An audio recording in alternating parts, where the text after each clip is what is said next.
You are listening to a recording of Waymaker by Tutu Sene. No parts of this publication may be reproduced, distributed, or transmitted in any form or by any means, including photocopying, recording, or any electronic or mechanical methods without the prior written permission of the author. This book was narrated by Bryan Okoye. Chapter 1. He stood at the kitchen window, stirring his hot chocolate the way he did every morning. The ritual had become his favorite part of the day because of her. Outside, students streamed past in chattering clusters, but she always walked alone. Books clutched to her chest, a secret smile playing at her lips. He guessed she was around 17, Fulani, with swan-like grace, delicate features, and long braids that caught the morning light. He found himself wondering why she kept apart from the others. Today, he decided he would find out before school was out for the summer. Draining the last of his drink, he gathered his teaching materials and stepped into the day. Chapter 2. Chike waited by the gate of the girls' high school, watching the emptying yard. He'd finished early. His boys' school had let out at lunch for the last day of term, and now he scanned the crowd until he saw her.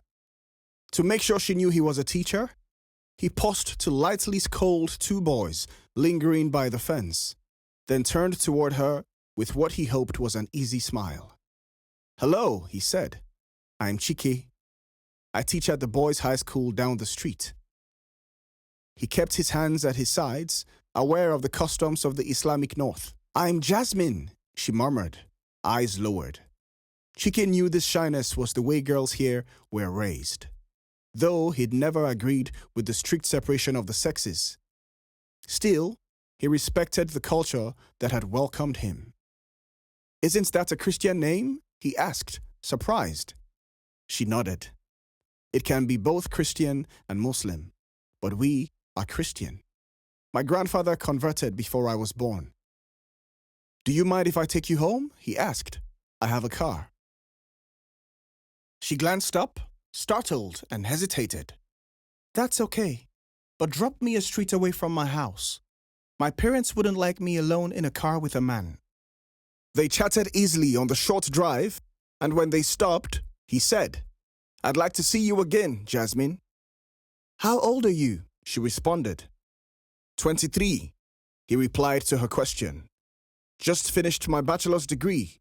I'm here for my NYSC." She nodded. "Okay, give me your number." They exchanged phones quickly, and she stepped out, gave a small wave, and walked briskly away.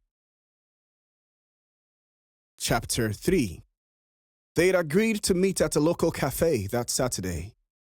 Jasmine had convinced her mother to send her on a market errand, and as soon as she got permission, she slipped out, her pulse quickening with every step. Chike was already there. When he saw her, he stood, pulled out a chair, and ordered meat pies and soft drinks. They talked until Jasmine glanced at her phone and sat back.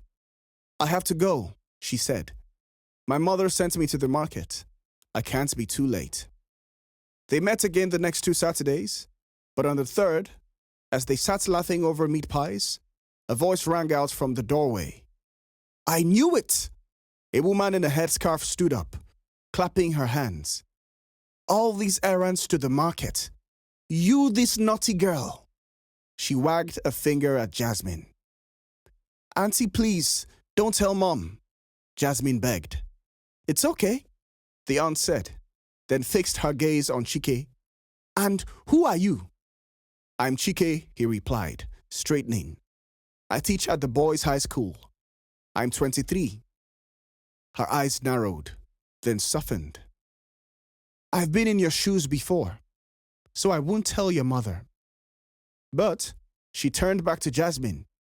"You can't meet him anymore. I'll chaperone you." "Agreed," Chike said quickly, almost with relief. The aunt settled at the next table, arms folded. "You'd better order me something right now. Chike grinned. Please, give that beautiful lady whatever she wants, he told the waiter, pointing to her with a small flourish. Chapter 4. I want to take you to a movie, then dinner at a fancy restaurant.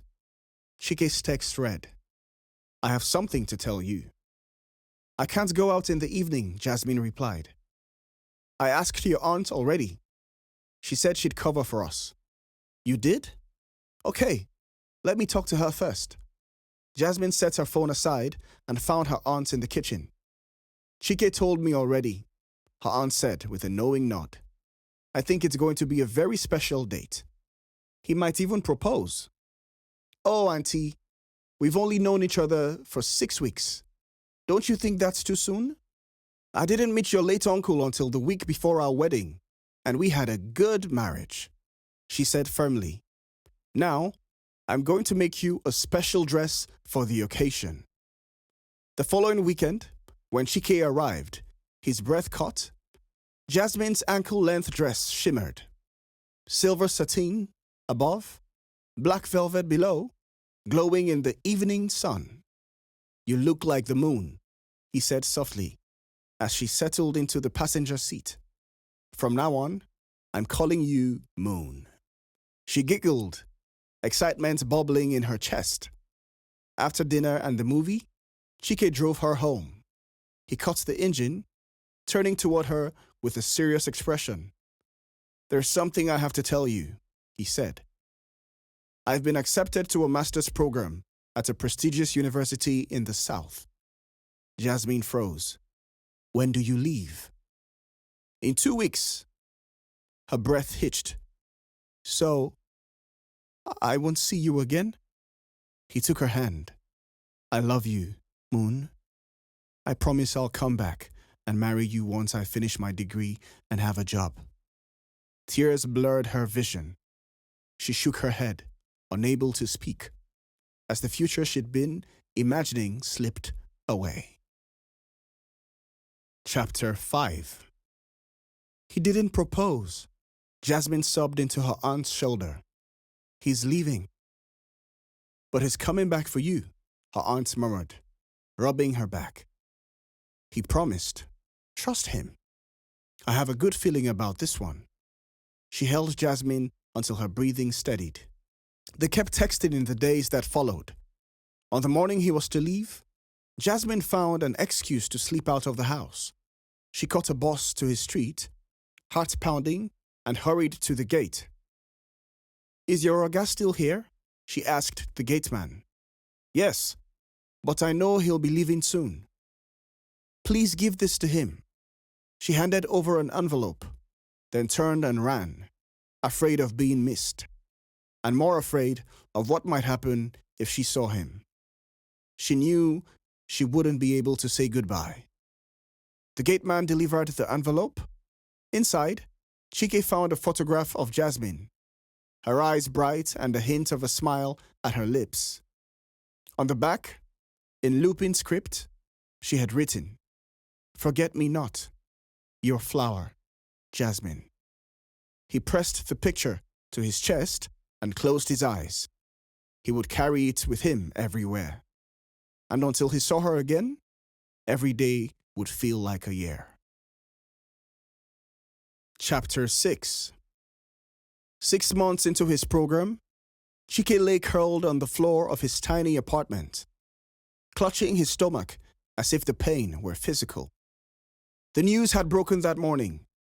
Terrorists had attacked the town where Jasmine lived. They had blown up the market, killing hundreds and kidnapped many women. An hour later, her aunt's text arrived. Blunt as a blade, Jasmine was taken. For days, Chike lived in a haze of unanswered calls and sleepless nights, refreshing news feeds until the words blurred. A month later, the reports said the army had rescued the town, but the terrorists had moved into the neighboring one. The soldiers refused to follow, claiming they were outgunned. The thought of her in some unknown place, terrified and alone, hollowed him out. One night, after another hour of pacing, he dropped to his knees. For a week, he fasted and prayed, asking God for guidance until his lips were cracked and his body trembled.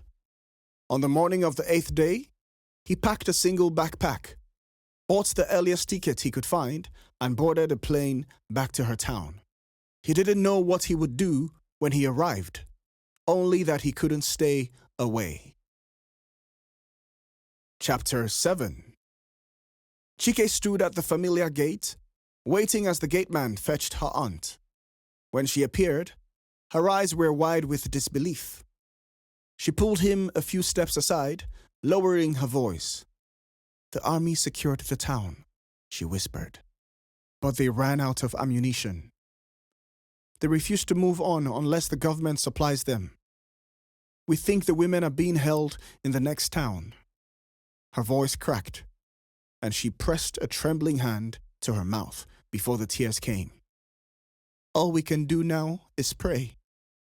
Chike shook his head slowly. "No, I can't accept that. I will go and bring her back, Auntie. I promise." "No!"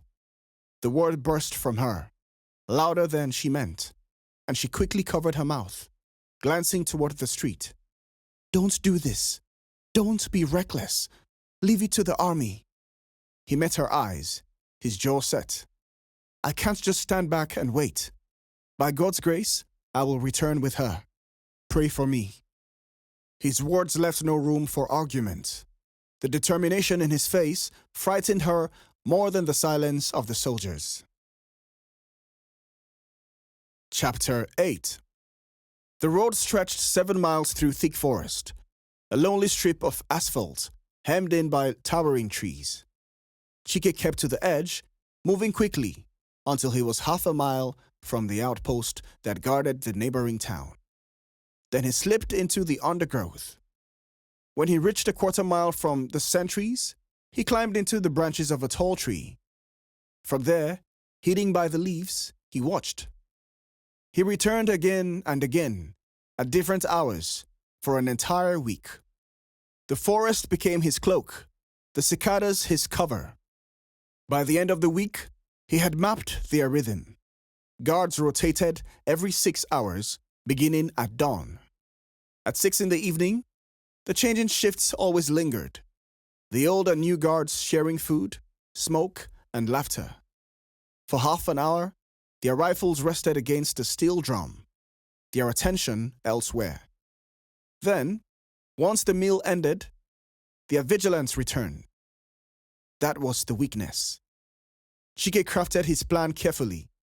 He leased a motorbike from a mechanic in town, rolled it silently down the road until he was a mile from the outpost, then pushed it into the forest for another half mile. He buried it under branches and leaves, marking the spot. With only his compass to guide him, he turned north, deeper into the forest, each step carrying him closer to the town and to Jasmine. Chapter 9. The 2-mile walk through the forest felt endless. Chike placed each step carefully, holding his breath at every crack of a twig.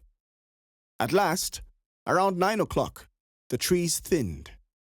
He leaned against the trunk, lungs heaving, and scanned the road beyond. A lone guard paced the roadside, rifle slung casually across his shoulder. Chike froze. Then, without warning, the man darted into the forest. Chike's heart lurched. Had he been spotted? The guard hurried past him, only to stop a few yards deeper among the trees. The sound of water hitting leaves told the truth. Relief surged through Chike's chest. Seizing the moment, he slipped out of the forest, crossed the road in 3 strides, and disappeared into the shadows on the other side. He followed the directions Jasmine's aunt had given him until he reached a small house. An elderly woman opened the door, her eyes wide with fear. "Who are you?" she whispered. "Your friend, Jasmine's aunt, sent me," Chike said quickly. At once, her shoulders eased, and a warm smile replaced her alarm. "Come inside, my son." She drew him in and bolted the door. The house smelled faintly of kerosene and boiled millet. She set a small plate before him, flat bread, a little stew, meager but offered with care. Chike ate gracefully as he explained why he had come. The woman listened, nodding. "We can't make phone calls anymore," she said. "They've destroyed the towers. But we all know their headquarters, the big blue mansion in the center of town. It was taken from the Alhaji who owned it. They killed him, and now their leader lives there. It is heavily guarded, so you must be careful." Chike memorized every word. "Tomorrow morning, I'll go." Her expression hardened with worry. "Be very careful, my son. These men are evil." That night, lying on her narrow couch, Chike stared at the ceiling. The image of a blue mansion burned in his mind, wondering if somewhere inside, Jasmine was waiting. Chapter 10. Dressed in rags, a battered pan in his lap, Chike sat across from the blue mansion day after day. The sun beat down, dust clung to his skin, and flies gathered. But he didn't move. He prayed silently, watching. Guards paced in front of the gate, rifles slung. Twice, sometimes 3 times a day, a motorcade rolled in or out. A black car followed by a truck of armed men. The street always fell silent when they passed. Once each afternoon, a woman in hijab and long coat emerged from the gate, flanked by the gatekeeper's stern gaze. She would walk to the kiosk at the corner, linger 10 or 15 minutes, then return. The guard never followed.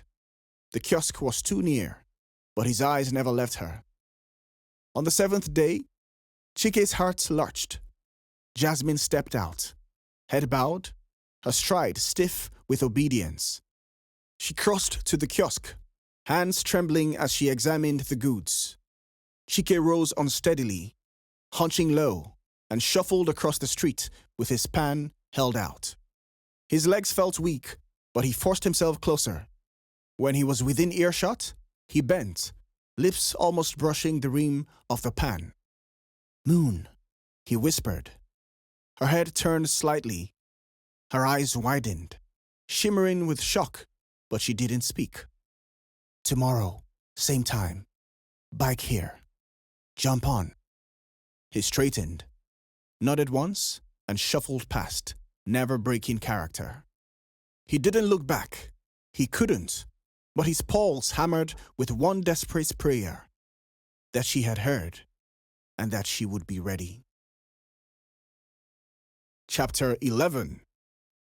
Dressed in his regular clothes, Chike waited on the motorbike a stone's throw from the kiosk. Arriving 10 minutes early, his pulse hammered in his ears. Then, to his great relief, Jasmine stepped out of the mansion gate, walking briskly toward the kiosk. The moment she reached it, she broke into a run. Her sandals slapped the ground as she sprinted. Then she leapt onto the back of the bike, clutching him tightly. Chike gunned the engine before she had even settled. The bike roared forward. "Hey, come back!" the guard shouted behind them, firing 2 warning shots into the air. Then his voice faded as he turned back for reinforcements. Chike tore through the streets, swerving into alleys, doubling back, and changing routes as fast as he could. At the rendezvous point, he leapt off, handing the bike to the old woman's friend, who sped away on the plateless machine, a decoy trail for the soldiers to follow. Grabbing Jasmine's hand, Chike ran with her through a maze of side streets until they docked inside the old woman's house. Outside, the rumble of truck engines shook the street. They crawled beneath a bed as pounding rattled the front door. "What do you want?" the old woman asked sharply as the door flew open, nearly knocking her down. "Have you seen a man and a woman run past here?" a guard demanded. She shook her head, calmly and steady. "I've been inside all day. Maybe ask down the street," She gestured casually with one hand. The guard studied her for a moment, then grunted and stormed away. Chike and Jasmine stayed under the bed, hardly daring to breathe, until silence returned. They knew it was too dangerous to leave that night. At dawn, they would try again. Later, when the house was still, Jasmine slipped off her hijab and coat. As she turned, the flickering lamp light revealed her back, a map of scars. Chike's throat tightened. "What happened to you?" he whispered, his voice raw. Jasmine's eyes glistened. "They are the cost of my love for you. The leader chose 3 of us to be his wives. I refused him. Every night, instead of surrendering, I was flogged. He thought he could beat me into a submission, but I never gave in." For a long moment, Chike couldn't speak. Then he rose, wrapped his arms around her from behind, and pressed his lips to her scarred skin. "Thank you," he murmured as he kissed each scar. "Thank you." And with each scar he honored, his vow to her deepened. Chapter 12. At dawn, both of them dressed in men's clothes, Jasmine's hair tucked neatly under a cap. They slipped into the forest. Chike traced the same route he had used a week earlier, every step deliberate. When they finally crossed the outpost marker he had left, a small heap of stones, he gave her a quick smile. "We can walk a little faster now," he whispered. A sudden hiss broke the silence. A snake slid across the path. Jasmine yelped, instinctively leaping back. The sound carried. Chike froze. "No." "Wait! Stop there!" a guard shouted from the outpost. Chike seized Jasmine's hand. They bolted, branches whipping into their faces, twigs snapping underfoot. Behind them came crashing footsteps, shouts, the harsh clatter of rifles. At last, they reached the hidden bike. Together, they tore off its camouflage of leaves, dragged it to the roadside, and leapt on. Just as Chike twisted the throttle, a shot cracked through the air. Jasmine gasped, slumping heavily against his back. "No, no, no!" Chike held her with one arm, steering with the other. He sped recklessly down the road, the motorbike screaming beneath him. By the time they reached Jasmine's town, his clothes were soaked with her blood. At a checkpoint, Nigerian soldiers flagged him down. "Stop! Where are you going? Who is bleeding?" Desperate, Chike pulled off Jasmine's cap. Her braids tumbled free. The soldier's expression softened at the sight. Without another word, they waved him through. They had warned him at the start of his venture not to proceed, because they only had enough ammunition to defend the city where they were, but not enough to launch an offensive attack. This had led to the ceasefire between the two groups. "There would be no search and rescue mission for you if anything goes wrong," one of the soldiers had blatantly told him. Undeterred, he thanked them then and continued with his plan. At the hospital, nurses rushed out with a stretcher, helped her onto it, and took her to the emergency room. Jasmine's breath came ragged and shallow. She turned her face toward him, eyes glassy, and clutched his hand with surprising strength. "Forget me not, your flower," she whispered. Then her chest stilled. Chike collapsed over her hand, his sobs shaking his body. He barely noticed the small crowd entering the emergency room until a gentle hand touched his back. "Why are you crying?" a child's voice asked. He lifted his head to see a group of children with their Sunday school teacher, faces wide-eyed with concern. The teacher stammered apologies. One little boy tilted his head. "Is she dead?" Chike swallowed hard, trying to steady his voice. "Yes, she's gone to heaven now." The boy's brow furrowed. "We can pray for her. Maybe God will bring her back." "I'm so sorry," the teacher whispered. trying to usher them away. But Chike lifted his hand. His voice broke. Let them pray. The children gathered around Jasmine's still form, their small voices rising in unison. The word Amen hung in the air like a final note of a hymn. Silence. Then, with a shuddering gasp, Jasmine's eyes flew open. She coughed violently. The children screamed with joy, jumping and clapping. She's alive! She's alive! Nurses rushed. The doctor was summoned. And within moments, Jasmine was wheeled into the operating room. Chike remained rooted to the floor, tears streaming, whispering thanks to God. The echo of Jasmine's words, "Forget me not," no longer sounded like a farewell, but a promise. Chapter 13. The compound was alive with music, the air filled with the rhythm of drums and the ululations of women. Guests sat under bright canopies, dressed in colorful attire. The smell of spiced meats and jollof rice drifting through the breeze. Jasmine, radiant in her flowing Fulani attire, embroidered with gold, sat among her friends, laughter lighting her face. Chike had never felt so humbled, so unworthy, and yet so grateful. He was still adjusting his attire when Jasmine's father motioned for him to step aside. The elder's face was solemn, but his eyes softened as he looked at the young man before him.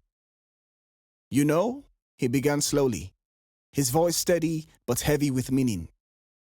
"We are Fulani. I never thought I would allow my daughter to marry someone from the south. Our ways are different. Our worlds are different." Chike bowed his head, unsure of what to say. The man placed a firm hand on his shoulder. "But you, I don't care if you are from the north, south, east, or west.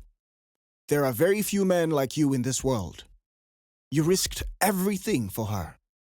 You brought my daughter back home when even the soldiers had given up. For that, I thank you." Emotion welled in Chike's chest, and he managed to whisper, "She is my heart, sir. I only did what love demanded." Jasmine's father smiled, the lines of his face softening. "Then love her well. From today, she is not only my daughter, she is also your wife. Treat her as the treasure she is." As the elder returned to the ceremony, Chike turned. Across the courtyard, Jasmine's eyes found his. For a heartbeat, the noise and music faded, and it was just the two of them. Survivors, lovers, bound by faith and fire. Chike breathed deeply, the weight of the journey behind them and the promise of a future before them. This time, he knew he would never let her go. The end. Thank you for listening to Waymaker by Tutu Sene. Please like, subscribe, and share with friends and family. This book was narrated by Bryan Okoye.